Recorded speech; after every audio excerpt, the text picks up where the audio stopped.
안녕하십니까. 예, 김선민입니다. 화학선생입니다. 지금 이제 뛰어든 거죠. 예, 내년에 1차 보고, 그 다음에 원하면 내년에 동차 가면 좋고, 만약에 정 안 되면 뭐 내년에 1차 합격하고 후년에 2차 붙고, 꿈 같은 얘기죠. 예, 그렇지만 그걸 목표로 삼는 거잖아요. 그죠? 그러니까 여러분들은 어쨌든 간에 내년에 1차는 당연히 합격해야 되겠죠. 그죠? 뭐 1차를 뭐 제가 여기서 왔을 때 제가 지금 미트디트에서 20년 강의했고, 과거에 변리사학원에서 2년 6개월 강의했고, 편입에서 2년 6개월 했고, 그 강의를 한 7, 8년 정도 했거든요. 그리고선 지나고 나서 다시 또 변리사 쪽 학원으로 다시 오게 됐어요. 예, 근데 다시 와 보니까 과거에도 그랬는데 지금도 굉장히 웃긴 게 1차만 5년 하는 수험생이 아직도 있더라. 어떻게 1차를 5년을 합니까? 그러면 2차는 만약에 그 친구가 1차를 합격했다 손 치더라도 2차는 얼마나 걸릴까요, 도대체? 물론 이런 경우는 있어요. 이번에도 뭐 그런 학생이 있었습니다만은 1차는 2번 떨어지고 세 번째에 1, 2차 동차에 딱 붙어버리는 그런 경우는 있습니다. 그래서 오히려 2차에도 강세를 두는 사람은 있는데 일반적이진 않고요. 일반적인 경우는 1차는 좀 쉽게 붙고 2차에서 조금 1차보다는 조금 더 난이도가 있는 것 같습니다. 그런데 1차를 막 5년씩 공부한다라는 것은요, 이거는 좀 그 사람의 입장에서도 너무 답답할 것 같죠. 그리고 그걸 원치는 않잖아, 그지? 예, 그죠? 그러니까 내년에 어쨌든 간에 1차는 반드시 합격하시기 바랍니다. 그러기 위해서는요, 전략이 필요해요. 학생들은 무턱대고 많이 하려고 하다가 망하는 경우입니다. 예, 많이 하려고 하니까, 그러니까 처음에는 다 할 수 있을 것 같은 생각이 들어요. 그러니까 민법이든 뭐든 자연과학 4과목을 다 할 것 같은 생각이 들다가 결국은 안 된다고 느끼는 게 딱 지금 느껴요. 이제 올해 시험 보는 학생들은. 지금 딱 느끼면서 평온함이 찾아오죠, 마음속에. 평온함이 찾아오면서 머릿속에 2글자가 딱 지나갑니다. 내년? 그 순간 이제 딜레이 되는 겁니다. 그러니까 처음부터 좀 전략적으로 시험을 임하시고, 이 전략적으로 하라 그러면은 가끔 가다가 좀 수험생들 중에는 잔머리 이렇게 생각하는 경우가 있나 봐요. 예, 그게 아니라요. 1차는 전략적으로 임하는 것이 올바릅니다. 그리고 진짜로 열심히 해야 되고 좀 무식하리만큼 우직하게 공부하는 과목 그 시험은 2차가 아닌가라는 생각이 들어요. 그러면 1차의 전략은 뭘까요? 어떤 전략으로 임해야 되겠습니까? 목표는 민법, 그 다음에 산재법, 그다음에 자연과학입니다. 여기서도 3과목이고요. 이건 4과목입니다. 과목으로 따지면 8과목입니다. 그죠? 다 잘하면 너무 좋죠. 뭐 여기서도 물화생지입니다. 다 잘해갖고선 이것도 뭐 90점, 이것도 90점, 이것도 90점. 전부 다 9개씩. 그럼 90점이지 않습니까? 그죠? 이렇게 받으면은 너무 좋죠. 뭐 이런 수험생이 한 명도 없다는 게 문제죠. 변리사 뛰어드는 수험생 중에 이런 수험생 한 명 있을까 말까 합니다. 한 해에. 이거는 많아요.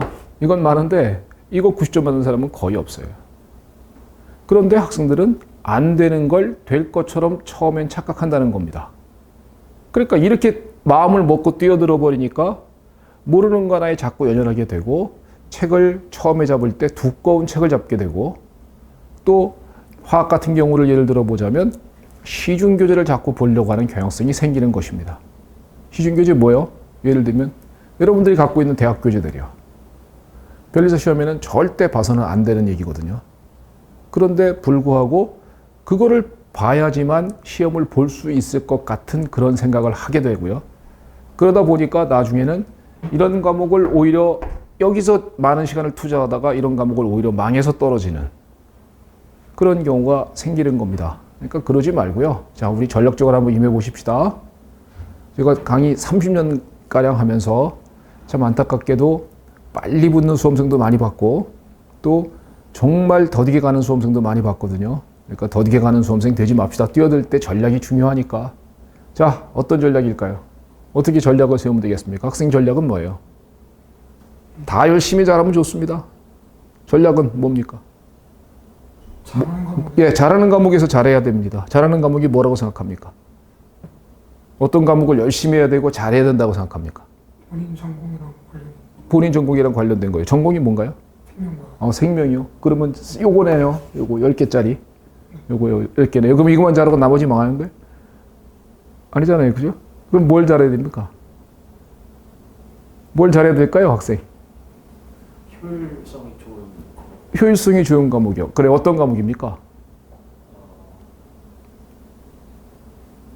물리요? 물리가 효율성이 좋습니까? 전공이 물리예요? 그러니까 효율성이 좋다고 생각하는군요. 그거는 자기만의 특수성이죠. 누구나 다 잘해야 되는 거. 전공 문과 없습니까? 문과 뭐 영문과라든가 독일어 뭐 이런 거 없어요? 학생 전공 뭐죠? 물리요? 다 물리 쪽이네. 잘해야 되는 과목은요. 민법이죠. 산재법이죠. 전공과 상관없이 이건 누구나 열심히 하면 잘할 수 있습니다. 조금 전에 유호건 선생님이 뭐라고 얘기하셨을지 몰라도 어쨌든 간에 민법은 많이 해야 됩니다. 그러니까 그리고 산재법부터 당연히 많이 해야 되고요. 목표는 90점 잡는 거죠. 그리고 실제 합격자라면 가능합니다. 그러니까 이거는 이렇게 맞는 건 당연한 거예요. 근데 전략은요. 이건 전략이 아니에요. 이건 당연한 거예요. 이건 합격자라면 민법, 산재법은 90점 금방 혹은 90점 넘는다는 것은 너무나 당연히 그래야만 하는 얘기입니다. 전략은요. 자연과학에서 나오는 거죠. 네 과목 다 9개씩 맞는 수험생은 없어요. 그런 수험생은 존재하지 않아요. 과거 출신인가요? 과거 출신으로서 올림피아드에 나가서 상을 타본 경험이 있는 사람이라면 가능합니다. 근데 그거 외에는 안 됩니다. 왜? 자연과학은요. 베이스가 중요하거든요. 화학만 1년 동안 공부, 여러분들이 화학만 지금부터 1년 내내 해보시겠습니까? 만약에 내 말이 안 믿기면 9개 못 맞습니다. 화학만 1년 내내 해도. 시중에 있는 모든 교재를 다 연습 문제까지 다 풀어보시겠습니까? 그럼 5개 맞습니다. 그런 과목이에요. 그런데 불구하고 많이 하다가 망가진단 말이에요. 그러면 시험을 우리 전략처럼 해보십시다. 여기서 전략은 자연과학에서 짜야 됩니다. 당락은 얘가 쥐고 있어요. 이거는요. 누구나 다 이만큼 맞습니다. 그러니까 여기서 90점 못 넘어가면은 그건 떨어졌구나 이렇게 생각하면 될 것 같아요. 그리고 90점 금방은 누구나 받을 수 있거든요. 그러니까 여기는 당연히 열심히 하시는 건 당연한 얘기인 겁니다. 그러니까 이거는 그리고 이쪽은 제가 말할 분야가 아니어서 생략하겠습니다. 자연과학 과목이죠. 어떤 과목을 열심히 해야 됩니까? 학생은 생물을 했고 학생은 물리를 했습니다. 자기 전공이기 때문에 그래요. 그러면 아무 전공이 없는 수험생일 때는 지구과학입니다. 오케이. 이겁니다. 그러니까 근데 되게 웃긴 게 뭐냐? 학생들은 지구과학을 가장 안 합니다. 지구과학은 어떤 사람은 11월 달에 뛰어들어요.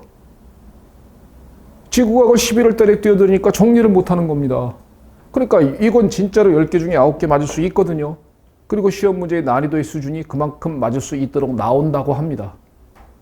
그러니까 여기서 10개 중에 9개를 갖다가 목표로 삼고요. 목표로 삼고 이거는 이루어낼 수 있습니다. 공부 기간만 조금 넉넉히 주시고 문제도 또 넉넉히 풀어보시고요. 그렇게 하면 되는데 되게 아이러니하게도 쉽다는 생각으로다가 자꾸 미루다가 막판에 가서 허둥지둥하다가 얘도 망합니다. 그럼 나머지는 자동빵 다 망하는 겁니다. 그러니까 1차에서 자연과학에서 발목 잡혀서 떨어지는 경우가 생기는 것이거든요. 그러지 마십시다. 민법, 산재법 당연히 열심히 하시고요. 지구과학 하십시다. 나 화학 선생이에요. 지구과학 선생 아닙니다. 하지만 화학은 아무리 해도 베이스 없는 사람은 5개 못 넘습니다. 그러면 뭐하러 화학에 그렇게 많은 시간을 투자합니까? 비효율적이잖아요. 비효율적인 그러한 공부를 왜 굳이 하셔서 여러분들의 목표는 화학 잘 보기가 아니잖아요. 생물 잘 보고 싶고 생물 잘 본 다음에 떨어질래요? 아니잖아요. 생물 망해도 합격하고 싶잖아요. 그거잖아요. 목표는 합격이지 자기 과목을 잘 보기가 아니에요. 그런데 안타깝게도 선생님들은 자기 과목을 잘 보게 유도만 한다는 경우가 너무 많은 겁니다.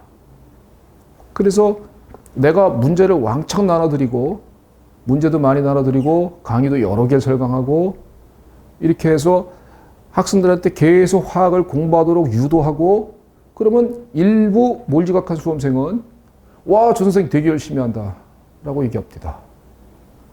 그게 굉장히 안타깝거든요. 여기가 수능에 하기 싫어서 부모님이 보내서 어거지로 온 시장이 아닐 텐데 성인들인데 적어도 자기 의식이 다 있는 분들이고 자기의 공부 방향성이 어느 정도 갖고 있는 분들이 여기서도 그런 소리를 하는 수험생이 있다? 안타깝습니다. 그게 아니죠.